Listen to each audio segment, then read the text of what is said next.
अब हम देखते हैं ऊष्माधारिता। सामान्यतः किसी निकाय द्वारा ऊष्मा ग्रहण की जाती है तो उसके ताप में वृद्धि होती है, अतः ताप में हुई वृद्धि ग्रहण की गई ऊष्मा के समानुपाती होती है। Q is directly proportional to delta T. जितनी ऊष्मा अवशोषित होगी वो ताप बढ़ाने में काम आएगी, तो Q को directly proportional to delta T कर दिया। जब हम प्रोपोर्शनैलिटी हटाएंगे तो ये कांस्टेंट C लगा दिया है। क्या चीज है ये C? ऊष्माधारिता गुणांक। तो अब रिलेशन क्या हो गया? Q is equal to C into delta T, और रीअरेंज करने पे C is equal to Q upon delta T. इस रिलेशन से हमें पता लगता है जिन चीजों का ऊष्माधारिता गुणांक अधिक है उनमें तापमान का परिवर्तन कम आएगा। बहुत ज्यादा ऊष्मा देंगे तब भी कम परिवर्तन आएगा। जैसे जल का ऊष्माधारिता गुणांक अधिक है तो उसमें अधिक ऊष्मा देने पर तापमान बढ़ता है। किसी निकाय में ऊष्माधारिता का मान अधिक होने पर ताप में वृद्धि कम होगी। पिछले समीकरण से हमें पता लगता है अगर C का मान अधिक है तो डेल्टा T कम आएगा। अतः किसी निकाय के लिए 1 डिग्री सेंटीग्रेड ताप बढ़ाने पर आवश्यक ऊष्मा की मात्रा उस निकाय की ऊष्माधारिता कहलाती है, जिसका मान निकाय की प्रकृति, संगठन तथा पदार्थ की मात्रा पर निर्भर करता है। ऊष्माधारिता की इकाई जूल पर केल्विन पर मोल है। विशिष्ट ऊष्मा या विशिष्ट ऊष्माधारिता इकाई द्रव्यमान वाले पदार्थ में 1 डिग्री सेल्सियस ताप बढ़ाने पर आवश्यक ऊष्मा विशिष्ट ऊष्मा कहलाती है। विशिष्ट ऊष्मा एकांक द्रव्यमान की ऊष्माधारिता है। इसे हमने स्मॉल c से दिखाया। Small c is equal to capital C जो कि ऊष्माधारिता है अपॉन m द्रव्यमान से भाग देंगे तो ये इकाई द्रव्यमान के लिए ऊष्माधारिता प्राप्त होगी जो कि विशिष्ट ऊष्मा है। तो small c is equal to capital C upon m। किसी 1 मोल गैस में 1 डिग्री सेल्सियस ताप बढ़ाने पर आवश्यक ऊष्मा मोलर ऊष्माधारिता होती है। इसे Cm के द्वारा व्यक्त करते हैं। ऊष्माधारिता विस्तीर्ण गुण है, जबकि विशिष्ट ऊष्माधारिता स्मॉल c गहन गुण है। ऊष्माधारिता जो कैपिटल C से दिखाया वो सिस्टम की पदार्थ की मात्रा पर निर्भर करती है, और जबकि विशिष्ट ऊष्माधारिता इकाई द्रव्यमान के लिए है, अतः वो मात्रा पर निर्भर नहीं करेगी। सिस्टम चाहे कितना भी छोटा या कितना भी बड़ा हो, उसकी विशिष्ट ऊष्मा का मान समान होगा। अतः विशिष्ट ऊष्मा एक गहन गुण है, मात्रा स्वतंत्र गुण है। मोलर ऊष्माधारिता Cm is equal to C upon N 1 mole की ऊष्माधारिता है। विशिष्ट ऊष्माधारिता small c is equal to C upon M। इस समीकरण को रीअरेंज करेंगे तो क्या होगा? Capital C is equal to small c into M आ जाएगा, जहां पर कैपिटल C ऊष्माधारिता है, M पदार्थ की मात्रा है और स्मॉल c विशिष्ट ऊष्मा है। अब इस कैपिटल C की वैल्यू C इंटू M जो है समीकरण 1 में यहां C का मान रख देंगे तो यहां स्मॉल c इंटू M हो जाएगा। तो ये देखें Cm is equal to small c into M upon N। N क्या है? मोल। कैसे निकाला? पदार्थ की मात्रा अपॉन पदार्थ का अणुभार, small m upon capital M। M capital M क्या होता है? मोलर मास, पदार्थ का अणुभार। तो अब आप N को भी रिप्लेस कर दीजिए। समीकरण 3 देखें, इस समीकरण 3 में N का मान क्या रखेंगे? Small m upon capital M। अब अपनी इक्वेशन क्या बन गई? Cm is equal to C into M upon small m upon capital M। अब ये दोनों स्मॉल m कट जाएंगे और कैपिटल M ऊपर आ जाएगा, यानी कि Cm is equal to C into capital M। इसे रीअरेंज कर लें तो स्मॉल सी विशिष्ट ऊष्माधारिता Cm/m हो गई। स्थिर आयतन पर मोलर ऊष्माधारिता, इसे Cv के द्वारा व्यक्त करते हैं। किसी 1 मोल गैस के लिए स्थिर आयतन पर 1 डिग्री ताप बढ़ाने पर आवश्यक ऊष्मा स्थिर आयतन पर मोलर ऊष्माधारिता Cv कहलाती है। हमने देखा Q = C × डेल्टा T होता है। जब स्थिर आयतन पर देखा जाए तो स्थिर आयतन पर Q को क्या लिखेंगे? QV, स्थिर आयतन पर अवशोषित ऊष्मा की मात्रा, और C को लिखेंगे CV। तो इस तरह से QV = CV × डेल्टा T। और हम जानते हैं QV किसके बराबर है? आंतरिक ऊर्जा परिवर्तन के बराबर है। यानी कि अब ये तीनों आपस में रिलेटेड हैं। QV = CV × delta T = delta U। स्थिर दाब पर मोलर ऊष्माधारिता, इसे Cp द्वारा व्यक्त करते हैं।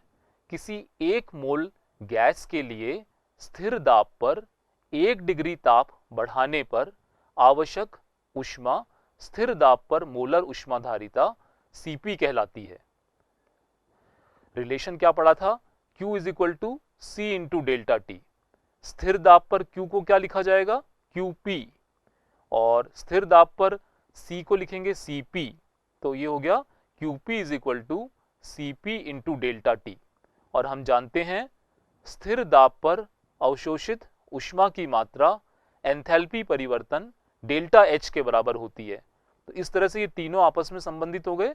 QP = Cp × डेल्टा T, और वो एंथैल्पी परिवर्तन डेल्टा H के बराबर है। अब देखते हैं हम Cp व Cv में संबंध। एंथैल्पी में परिवर्तन delta H = delta U + P delta V। ये समीकरण हमने पहले देखा। Delta H = delta U + delta PV लिखा। आदर्श गैस समीकरण PV = nRT होता है, और यदि गैस के मोलों की संख्या n को 1 मोल ले लिया जाए तो PV = RT होगा। अब इस समीकरण में PV की जगह पे RT रखिए, तो delta H = delta U + delta RT, जहां पर R क्या है? Gas constant. तो ये बन जाएगा delta H = delta U + R delta T। Delta H व डेल्टा U का मान रखने पर, जो पिछली स्लाइडों में हमने पढ़ा, डेल्टा H होता है Cp डेल्टा T और डेल्टा U होता है Cv डेल्टा T। ये वैल्यू रखने पे Cp delta T = Cv delta T + R delta T। अब इस पूरे समीकरण में इसमें डेल्टा T का भाग दे दीजिए, तो क्या रह जाएगा? Cp = Cv + R। रीअरेंज करिए, Cp - Cv = R। ये हमारा Cp और Cv में संबंध आ गया। Cp - Cv = R। अब हम देखते हैं डेल्टा H व डेल्टा U का प्रायोगिक मापन कैलोरीमिति। डेल्टा H व डेल्टा U का प्रायोगिक मापन कैलोरीमिति द्वारा करते हैं। स्थिर आयतन QV = डेल्टा U का मापन स्थिर आयतन पर ऊष्मा परिवर्तन का प्रायोगिक मापन बम कैलोरीमीटर द्वारा किया जाता है। स्थिर आयतन पर जब हम डेल्टा U निकालेंगे तो यह बम कैलोरीमीटर में निकाला जाता है, और यह फिगर दिखाया गया है। इस फिगर में देखें, इसमें एक तापरोधी पात्र, ये जो पात्र है ये पूरा तापरोधी पात्र है, जिसमें हीट बाहर नहीं आएगी, ना बाहर से अंदर जाएगी, जिसमें निश्चित आयतन में जल भरा, निश्चित आयतन का जल इसके अंदर भर दिया है। वह उसमें विलोडक व थर्मामीटर लटके होते हैं। ये स्टिरर है और ये थर्मामीटर है। ये कांस्टेंट टेम्परेचर को रखने के लिए हमने ये स्टिरर रखा हुआ है, और तापमान नोट करने के लिए थर्मामीटर। ऊष्मारोधी पात्र के मध्य में स्टेनलेस स्टील का बना पात्र बम लेते हैं। ये बीच में ये स्टेनलेस स्टील का बम लिया है।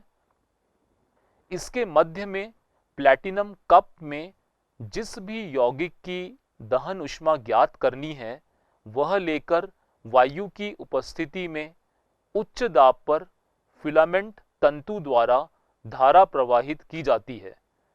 यहाँ हमने पदार्थ लिया है देखिए, और ये फिलामेंट द्वारा यहाँ धारा प्रवाहित करी ऑक्सीजन की उपस्थिति में, जिससे यौगिक का दहन होने से उत्पन्न उष्मा जल द्वारा ग्रहण कर ली जाती है। जो इस दहन से उष्मा उत्पन्न होगी वो ये बाहर जल है उसके द्वारा ग्रहण कर ली जाएगी और इसके तापमान में वृद्धि होगी, जिससे जल के ताप में वृद्धि होती है तथा वह वृद्धि थर्मामीटर में नोट कर लेते हैं। स्थिर आयतन पर हम जानते हैं QV is equal to CV into delta T. अब पात्र की CV के बारे में या इसके अंदर रखे हुए जल के CV के बारे में हमें मालूम है, डेल्टा टी हमने थर्मामीटर में नोट कर लिया, तो जितनी भी CV इंटू डेल्टा टी से टर्म आया, आंसर आया, वो डेल्टा U देगा। इस तरह से हम डेल्टा U का मापन तापमान की वृद्धि द्वारा नोट कर लेते हैं। स्थिर दाब QP is equal to delta H का मापन। स्थिर दाब पर उष्मा परिवर्तन का प्रायोगिक मापन साधारण कैलोरीमीटर द्वारा किया जाता है, जिसमें फ्लास्क नुमा उपकरण जो पॉलीस्टायरीन बहुलक का बना हुआ हो लिया जाता है। ये देखें, ये साधारण कैलोरीमीटर है जिसमें पॉलीस्टायरीन का बना हुआ फ्लास्क नुमा उपकरण लिया।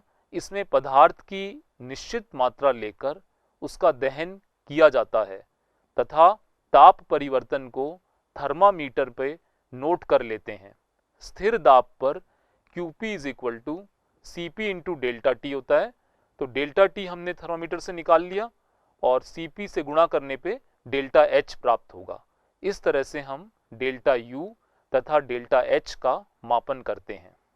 अभिक्रिया मिश्रण में अभिकारक व उत्पाद ठोस या द्रव अवस्था में है तो उसमें डेल्टा H और डेल्टा U का मान समान होता है तथा गैसीय अभिक्रिया में डेल्टा H का मान इस प्रकार ज्ञात करते हैं, delta H is equal to delta U plus delta NgRT। ठोस और द्रव में आयतन का परिवर्तन बहुत कम है, अतः वहाँ डेल्टा H और U लगभग समान है, जबकि गैसों के लिए delta H is equal to delta U plus delta NgRT के बराबर होगा। जहाँ डेल्टा Ng क्या चीज है? उत्पाद के गैसीय मोलों की संख्या माइनस क्रियाकारक के गैसीय मोलों की संख्या।